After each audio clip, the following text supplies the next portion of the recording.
নিৰ্বাচনক লৈ পেলাই আমি সম্পূৰ্ণৰূপে ৰাজ্য চৰকাৰ সাজু, ৰাজ্যিক নিৰ্বাচনী আয়োগ সম্পূৰ্ণৰূপে সাজু।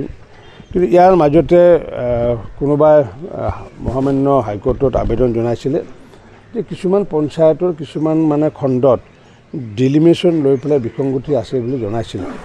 আৰু তেতিয়া মহামান্য হাইকোৰ্টে ৰায় দিছিলে যে হাইকোৰ্টৰ পাৰ্মিশ্যন নোহোৱাকৈ যাতে নটিফিকেশ্যন নকৰে সেই কথাষাৰ আমাক জনাইছিলে।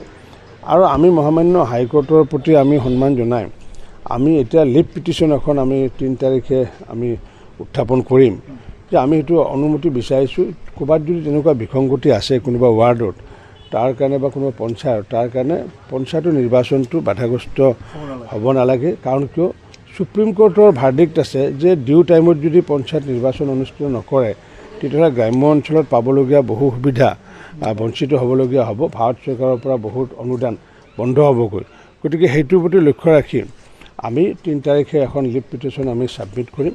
আৰু সেইটোত যদি মহামান্য হাইকোৰ্টে যদি আমাক যদি অনুমোদন দিয়ে তেতিয়াহ'লে আমি 10 ফেব্ৰুৱাৰী বা 15 ফেব্ৰুৱাৰীৰ আগতে নিৰ্বাচন অনুষ্ঠিত কৰিব পাৰিম।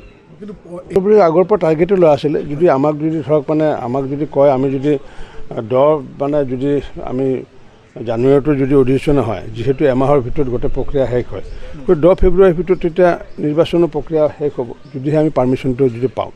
কিন্তু যিহেতু আমি 21 দিনহে লাগে নিৰ্বাচন কৰাৰ কাৰণে। কিন্তু এই ক্ষেত্ৰত আমি কৰিব লাগিব কি, যিহেতু অসম সাহিত্য সভাৰ অধিৱেশন 31 জানুৱাৰীৰ পৰা 4 ফেব্ৰুৱাৰীলৈ বজালীৰ পাঠশালাত চলিব।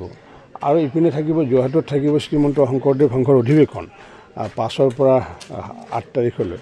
গতিকে সেই দুটা অনুষ্ঠানৰ যাতে ক্ষতিগ্ৰস্ত নহয়, কাৰণ দুটা অনুষ্ঠানে জাতীয় অনুষ্ঠান। আৰু তাৰ কাৰণে হয়তো আমি অকণমান ডেটটো যাতে ক্ৰেছ নহয়। কাৰণ কিয় নিৰ্বাচন অনুষ্ঠিত হ'লে আমি সমগ্ৰ গাড়ীসমূহ আমি অধিগ্ৰহণ কৰিব লাগিব। আৰু তেতিয়া সেই অধিৱেশনত যাতে মানুহ যোৱাত যাতে অসুবিধা নহয় সেই দিশটো আমাক অসম সাহিত্য সভা আৰু শ্ৰীমন্ত শংকৰদেৱ সংঘই আমাক আহ্বান জনাইছিলে। সেই বিষয় লৈ পেলাইও আমি ইতিমধ্যে বিভিন্ন ধৰণৰ চৰ্চা কৰি আছোঁ।